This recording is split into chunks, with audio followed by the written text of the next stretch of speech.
The fact that the Elizabeth Taylor family has given us this collection to take to the market is an enormous honor, and we take it with a great amount of pride and, of course, great seriousness. And at the same time, we're very joyous about it because it's one of the great collections in the world. This is not just a jewelry auction. It's the auction of Elizabeth Taylor. It's one of the world's most beautiful collections of jewelry. And then there's the romance behind every single piece. You know, it was given by Richard Burton, by Mike Todd, and there was so much pleasure in the way she received every jewel, and there's so much emotion in each and every one of them. 80 pieces comprise the first auction in the evening, and that has probably the most sensational, the legendary, the romantic jewels. Pieces from Bulgari, pieces from Cartier, Boucheron, Van Cleef & Arpels, you know, the great Elizabeth Taylor diamond. It's a 33 carat D color, which is the best, and as white as can be, a diamond, internally flawless. Jewelry was a way of life for her, and there were times when they would go into jewelry stores and see what the jewelers had to offer, and there were times when she wanted to have jewelry made for her because of one reason or the other. Richard Burton would go to the store with her and spend the entire afternoon at Bulgari in Rome when they were filming Cleopatra. Nicola Bulgari and Paolo Bulgari said Richard Burton used to wait to see the emotion in her eyes because then he knew if she really liked the jewelry. But every time someone bought her a gift, every time she bought something, was a great occasion. I think the thing that makes Elizabeth Taylor's fashion collection very special is that she was a superstar before superstars had to have stylists. She didn't have stylists or designers waiting in hotel rooms for her to choose clothes. She actually went and bought the most beautiful clothes and kept them brilliantly afterwards. As her life developed, so did the clothes, from the great sort of Dior evening dresses of the 60s, when she was doing some pretty grand stuff in Hollywood and wherever, to the 70s, when it's caftan and big diamonds. So it's kind of fun, and it's someone's history in the drape of a dress, but it's also pretty much the history of fashion over the last 60 years. There are certain key designers in this collection. Dior to start with, and Dior in the 60s was fabulous. It had the best workrooms in Paris. The couture was magical, beaded, embellished. I love the word embellished, you know, embellished with an inch of its life.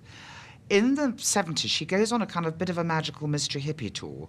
There was a designer in England called Thea Porter who lurked in a sort of very curious, it looked like a Moroccan hookah joint in London Soho, and she used to make beautiful caftans out of antique materials. I mean, they were exquisite.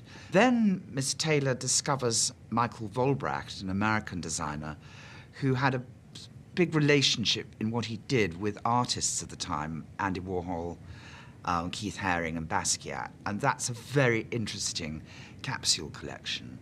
And then we go to Milan and we have Versace doing beaded Elizabeth jackets, beaded Cleopatra jackets. She goes off on side swipes to Chanel from time to time. Lots of Valentino, dating to her time in Rome as Cleopatra, lots of Valentino.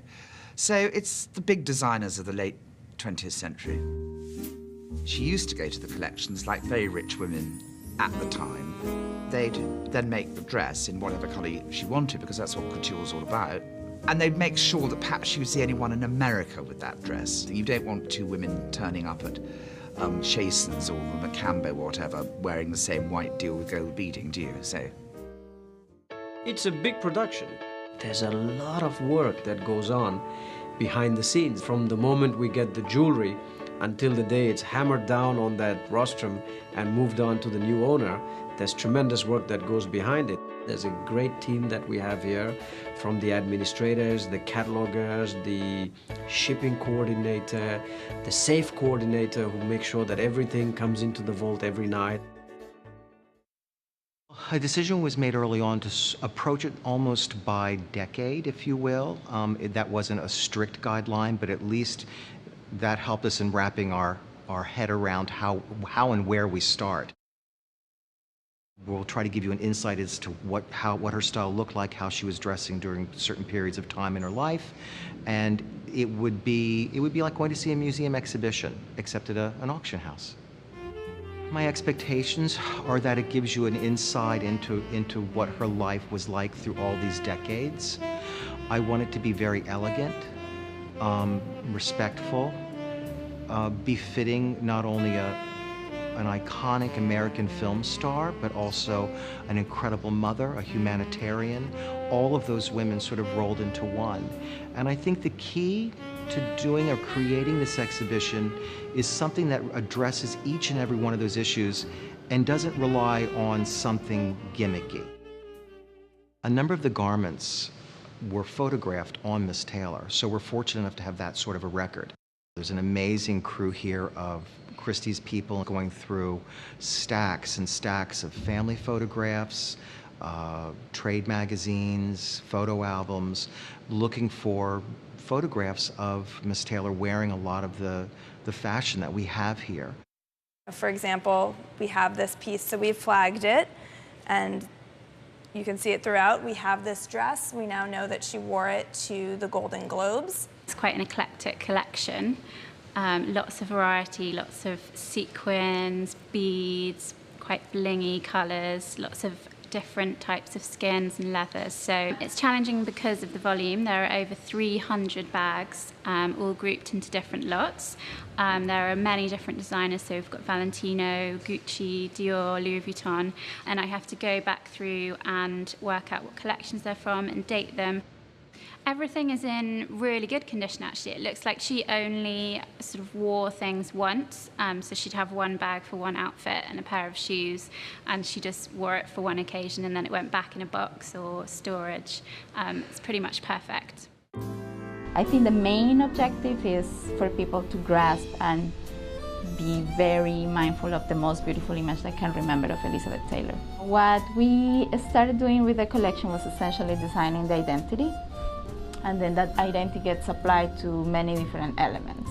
So elements that have been designed that go from as small as the tags that go attached to the jewelry pieces, and also the fashion items that are going to be on display and they are going to be on tour, to the catalog general style, the box that is going to be holding the catalogs. The identity has been also applied to actually the photo shoots.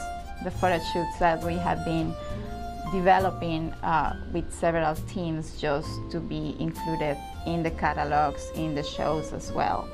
And then we will be looking at work, or that identity has also is going to be applied to the work that we are doing for the exhibitions, for tours and for the largest exhibition in New York. We work into the marketing of the sale, advertising, media, print media, and so there's all of this going on. We look into shipping the items now to locations at Christie's worldwide.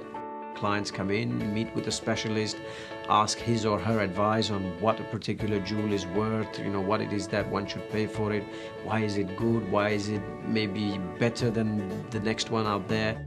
I think it's paramount because Elizabeth Taylor was a global icon. You can go and ask anybody in any part of the world who Elizabeth Taylor was, and they all knew her. I think Elizabeth Taylor is unforgettable because it's a big life for a start. She just was, in Burton's words, just breathtakingly beautiful. She was famous for being herself, larger than life, more beautiful than anyone, more scandals, more fun, more guts, more. More is more, she said. She was right.